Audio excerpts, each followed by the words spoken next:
These waters are witness to a conflict that spanned 1,000 years. For generations, people, both English and French, have contested the right to rule and the right to fish here. Now, a new conflict brews.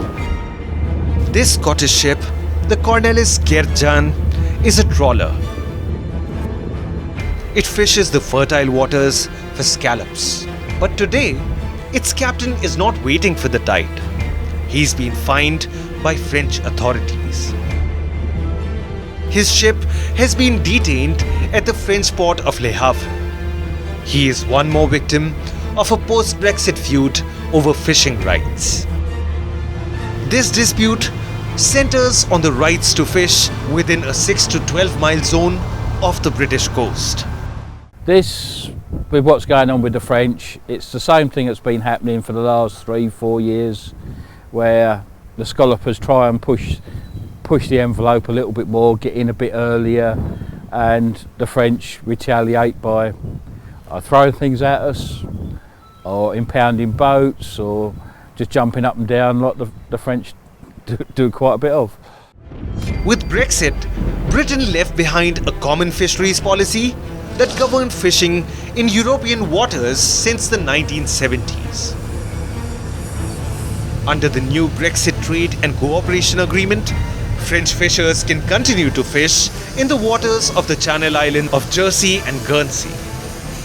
They can also fish in the coastal zone between 6 and 12 miles from the UK's shores up to the year 2026. The only condition, they prove that they had previously been operating in these waters. According to the UK, almost 1,700 EU vessels have been licensed to fish in UK waters. This is 98% of EU applications for fishing licenses. Paris disputes these figures.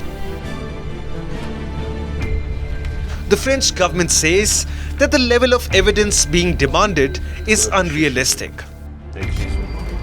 They allege that UK is thus breaching the treaty. On Wednesday, French authorities announced that if this continues, France would ban British fishing boats from landing seafood in French ports from 2nd November. France will also impose checks on cross-channel trade and disrupt UK's energy supply. Angry accusations are becoming the norm.